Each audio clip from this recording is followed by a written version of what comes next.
The average trader works 1 hour a day, but that's for the week. And I'm gonna prove that by day trading for 8 hours straight, which is an entire trading session. So the market opens at 9:30 and the timer starts now.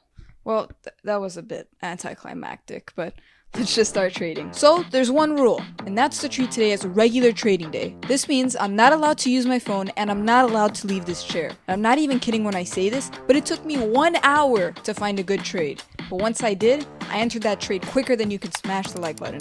Now I'm a little disappointed that my first trade only gave me $5. This just shows that the challenge is going to be really hard. You see, about a week ago, I lost $1,800 day trading. And today, I was thinking that I was going to make it back throughout these 8 hours. But with this result, it's gonna be a lot harder than I thought. So that's why I'm also writing down and journaling my trades. That way I can keep track of my progress and actually learn from my mistakes or learn from my successes. And hopefully I don't lose the $1,800 again. So it's hour 2 and traders typically stop here because of the low volatility.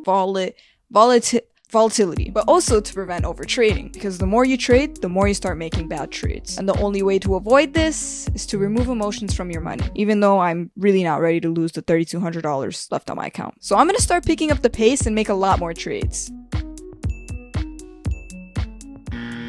Okay, maybe I should be picking out my trades again. You know, looking back at it, I spend my entire day on the computer. But there's something about this challenge that makes staring at my computer 10 times harder than it usually is. But anyway, I have money to make back, so let's continue trading. After reviewing my trades, it looks like there are 2 successful strategies. Number 1, double-legged flags. And number 2, when the price respects support and resistance levels. In other words, double-legged flags just means that the price went up a lot, then went back down a little bit, then went back up a lot again, and then the price dipped a little bit again. So then you'd place your buy order at the entry of this last level and the price should go up a lot again. As for the second strategy of support and resistance levels, these are just previous levels that the price hit and bounced off of. So if it's not broken, don't fix it.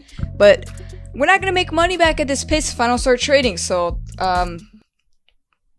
and with this new breakthrough, I continued trading. Although I did have some losing trades, I had a lot more success following the strategy. And I was able to become overall profitable, in which my best trade followed the strategy perfectly. So the price went up a lot, then dipped, went back up, dipped again, and then the price went up a lot. And I covered my position where the volume spiked, just in case the trade reverses against me. And even though this strategy was working, the wins were short-lived.